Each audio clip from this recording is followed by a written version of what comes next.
Meghan Markle left Prince Harry behind to co-host a Women in Leadership event in Nigeria's capital Abuja, with Dr. Ngozi Okonjo-Iweala, the Director General of the World Trade Organization. Upon her arrival, she once again missed the mark with her attire. She arrived almost an hour late to the event, opting for a dress with spaghetti straps and revealing too much flesh. A clear sign of a disregard for appropriate dress codes in a conservative Muslim nation. This lack of empathy and narcissistic behaviour was all too evident. But how was she received at the event? As Meghan Markle took the stage, applause was notably scarce, with only a few faint claps heard. Let's listen closely.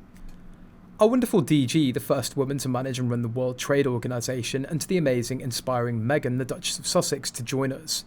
Hardly anyone applauded for Meghan, contrasting sharply with the enthusiastic response for the other speaker. It sounded like one person, likely a hired supporter, clapping loudly and excessively, attempting to compensate for the lack of enthusiasm from the rest of the audience.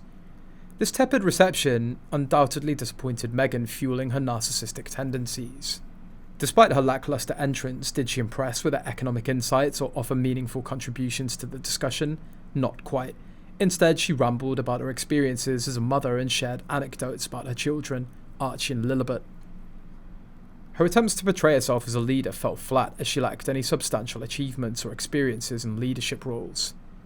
Meghan told the audience how much she loves being a mother, but admitted that balancing her family and her career posed its own set of challenges. Meghan was asked how she juggled being a mother with a career, and she replied, "I love being a mum." Despite being told more than 10 years ago by a friend and mentor that she'd never be able to balance the demands of motherhood and her work, Meghan said that she enjoys being a mother and her priorities are constantly changing. During the panel discussion, Meghan said that balance in her life has changed over the years and looks different to 10 years ago, before she was married and had Prince Archie and Princess Lilibet. She said, "What I think that to mean now is that the balance will always change for you. That balance, what seems balanced 10 years ago, is going to shift."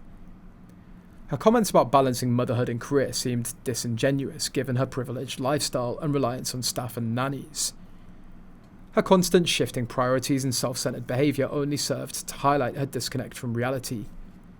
Furthermore, during the Q&A session, Meghan also thanked Nigerians for welcoming her to my country, and she said that she hopes she can do justice to being a role model. She told the audience, "I want to start by saying thank you very much for just how gracious you've all been in welcoming my husband and I to this country, my country." She also added, "I'm just flattered and honoured and inspired. It's been a whirlwind 24 hours since we arrived, and I very quickly got the memo that I need to wear more colour so I can fit in with all of you and your incredible fashion." When asked how she felt after discovering she was 43% Nigerian through a genealogy test, Meghan said the first thing she did was call my mum, because I wanted to know if she had any awareness of it. "It's been really eye-opening and humbling to be able to know more about my heritage and to be able to know this is just the beginning of that discovery." In conclusion, her presence at the event did little to inspire confidence or admiration. She failed to offer anything of substance and instead resorted to self-aggrandizement and empty rhetoric. It's clear that her inflated sense of self-importance far exceeds her actual contributions or abilities.